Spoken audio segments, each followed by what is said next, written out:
गरीबों, कमजोर तबकों, मध्यम वर्गीय एवं मेहनतकश लोगों को दुख मिले, अच्छे दिन दिखाने के असंख्य प्रलोभन भरे वायदे किए हैं तथा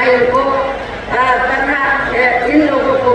अनेकों हवाई व कागजी गारंटी आदि भी दी है, तो इनका जमीनी हकीकत में अभी तक इन्होंने लगभग 1/4 हिस्सा भी कार्य पूरा नहीं किया, बल्कि इसके स्थान पर इनका ज्यादातर समय व ताकत भी या इनके अपने चहेते रहे बड़े बड़े पूंजीपतियों एवं धनला सेठों को ही ज्यादा से ज्यादा मालामाल व धनवान आदि बनाने में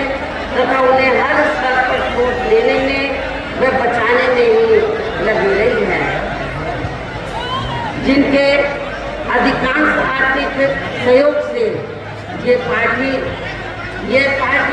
व अन्य पार्टियां भी अपना संगठन चलाती हैं तथा चुनाव आदि भी लड़ाती है, जिसका काफी कुछ खुलासा काउंट किया रिपोर्ट से भी हो जाता है। इसके साथ ही अब ऐसा लगता है कि कांग्रेस पार्टी की तरह ही बीजेपी ने भी केंद्र की तमाम सरकारी जांच एजेंसियों का ज्यादातर राजनीतिकरण कर दिया है। इसके अलावा देश के किसान वर्ग भी वर्तमान बीजेपी की सरकार में शुरू से ही अपनी विभिन्न समस्याओं को लेकर काफी ज्यादा दुखी व परेशान रहे हैं और अभी भी हैं, जबकि यूपी में 4 बार हमारी पार्टी की रही सरकार ने इनके हितों का भी हर स्तर पर विशेष ध्यान रखा है। इतना ही नहीं बल्कि केंद्र में पूर्व की रही कांग्रेसी सरकार की तरह ही वर्तमान भाजपा सरकार ने भी इनकी जातिवादी, हीन,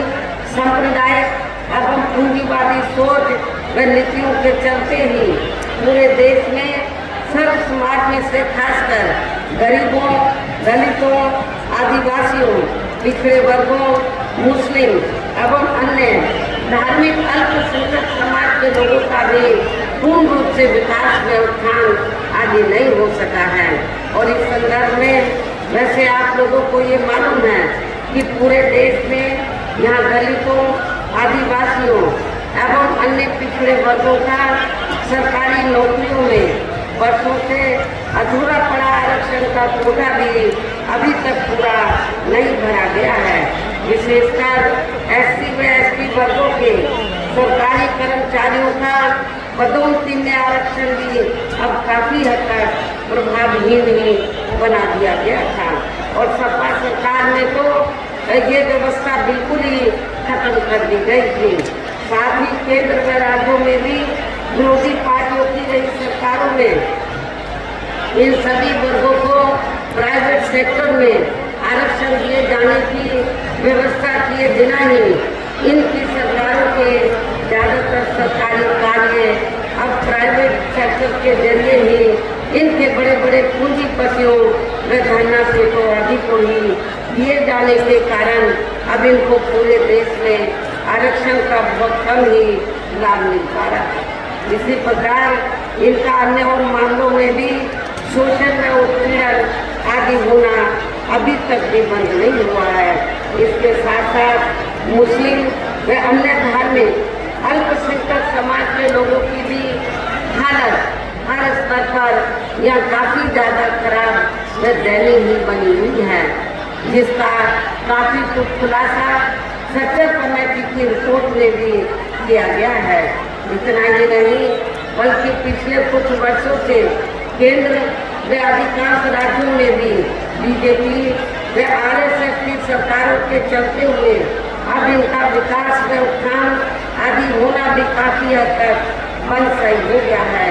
आए दिन इन पर खासकर हिंदुत्व की आड़ में हो रही जुनून जाति भी यहाँ काफी ज्यादा चरम सीमा पर पहुँच चुकी है। इसके साथ साथ अपराध समाज में से विशेषकर गरीब लोगों की भी हालत हमें कोई खास अच्छी नजर नहीं आती है। इनकी गलत कृषि नीतियों के कारण किसानों को भी चुनावी मंत्रों एवं वायदों आदि के बहकावे में भी अपने पार्टी के लोगों को कतई नहीं आना है। जिन्हें ये पार्टियां चुनाव खत्म होने के बाद ज़्यादातर अमल में नहीं लाती हैं और अब जिन पर से देश की जनता का अधिकांश विश्वास ही उठ गया है। यही खास वजह है कि हमारी पार्टी किसी भी चुनाव में अपनी पार्टी का कोई भी चुनावी घोषणा पत्र आगे जारी नहीं करती है। वैसे भी हमारी पार्टी किसी भी मामले में कहने में बहुत कम बल्कि कार्य करके दिखाने में ही ज़्यादा विश्वास रखती है। और इस बात का सबसे बड़ा सबूत ये है कि उत्तर प्रदेश में 4 बार हमारी पार्टी के नेतृत्व में रही सरकार ने चुनाव में अपनी पार्टी के बिना कोई जारी किए गए चुनावी घोषणा पत्र के ही प्रदेश के आम जनहित में काफ़ी कुछ ऐतिहासिक कार्य करके दिखाए हैं, जिनकी अब देश में अधिकांश पार्टियों की सरकारें काफ़ी नकल भी कर रही हैं। जबकि इस मामले में हमारी पार्टी का ये कहना है कि यदि इन पार्टियों के स्थान पर केंद्र में हमें अपनी पार्टी की सरकार बनाने का मौका मिलता है तो तब फिर हमारी पार्टी के बनी सरकार केंद्र में यहाँ अब तक की रही सभी विरोधी पार्टियों की सरकारों की तरह तो केवल हवाई कागजी कार्य आदि नहीं करेगी, बल्कि उत्तर प्रदेश की तरह ही जमीनी हकीकत में ठोस कार्य करके दिखाएगी। और इस संदर्भ में खासकर मैं ये कहना चाहूँगी, केंद्र द्वारा देश में पिछले कुछ समय से अति गरीब परिवारों को अस्थायी तौर पर फ्री में जो थोड़ी सी खाद्य सामग्री दी जा रही है तो उससे इनका अस्थायी तौर पर बना होने वाला नहीं है। आप लोगों को मालूम है कि पिछले कुछ समय से भारतीय जनता पार्टी की सरकार जो गरीब लोग हैं उनको थोड़ा सा राशन देकर तो उसके एवज में जब चुनाव होता है, चाहे असेंबली का हो या पार्लियामेंट का, इस समय पार्लियामेंट का चुनाव हो रहा है, तो फिर भारतीय जनता पार्टी और आरएसएस के लोग करते क्या हैं, गांव-गांव में जाते हैं और गांव-गांव में जाकर तो जनता को ये कहते हैं, गरीब लोगों को उनकी बस्तियों में जाकर कि भारतीय जनता पार्टी ने श्री नरेंद्र मोदी जी ने तो आपको वो ये कहते हैं कि खाने के लिए फ्री में मुफ्त में राशन दिया है, आपको एक कर्ज अदा करना ही है, इसलिए आपको बीजेपी को वोट देना चाहिए। लेकिन मैं अपने गरीब भाइयों को, बुजुर्गों को, माताओं बहनों को ये कहना चाहती हूँ, आपको इनके बहकावे में नहीं आना है। जो भी फ्री में आपको थोड़ा बहुत राशन दिया जा रहा है, खाद्य सामग्री दी जा रही है, ये मोदी जी की जेब से नहीं, बीजेपी की जेब से नहीं दी जा रही है, बल्कि आप जो लोग टैक्स देते हैं, जो टैक्स देती है, उस टैक्स के पैसे से तो ये खाद्य सामग्री आपको दी जा रही है। इसलिए आप लोगों को इनके बहकावे में नहीं आना है। ये नहीं सोचना है हमने नमक खाया है, इनका नमक अदा करना है, ये तो आपका ही अपना नमक है, टैक्स के द्वारा दिया गया ये आपका नमक है। इसलिए आप लोगों को इनके बहकावे में कभी नहीं आना है। केंद्र से जुड़ी आपके क्षेत्र की जो भी यहाँ स्थानीय समस्याएं होंगी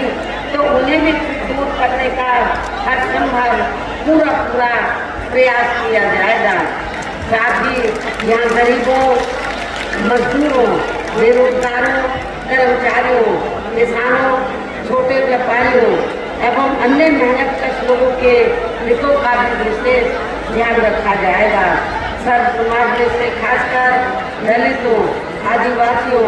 पिछड़े वर्गों, मुस्लिम व अन्य धार्मिक अल्पसंख्यक समाज के लोगों के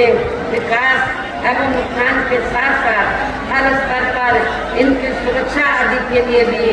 सख्त कदम उठाए जाएंगे। और तभी फिर यहाँ वास्तव में अपने देश के महान संतों, गुरुओं ने भी वो महान संतों, गुरुओं महापुरुषों में भी विशेषकर महात्मा ज्योतिराव फुले, श्री छत्रपति शिवाजी महाराज, श्री नारायण गुरु, बाबा साहब डॉक्टर भीमराव अम्बेडकर एवं मान्यवर श्री कांशीराम जी आदि का अधूरा सपना जरूर साकार हो सकता है,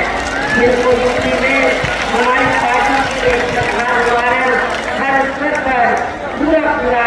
आदर सम्मान दिया गया है। इन्हीं खास बातों के साथ ही हम मेरा देश में आपके स्टेट के भी हित में, आपके क्षेत्र के भी हित में यही कहना है कि हमारी पार्टी ने यहाँ जिनको भी चुनाव के मैदान में उतारा है, अर्थात हमारी पार्टी ने बदायूं, आपकी बदायूं लोकसभा की सीट से श्री मुस्लिम ठाकुर, आपकी आमला लोकसभा की सीट से श्री आबिद अली को, संभल लोकसभा की सीट से श्री सोलत अली को हमने चुनाव के मैदान में उतारा है। मेरी आप लोगों से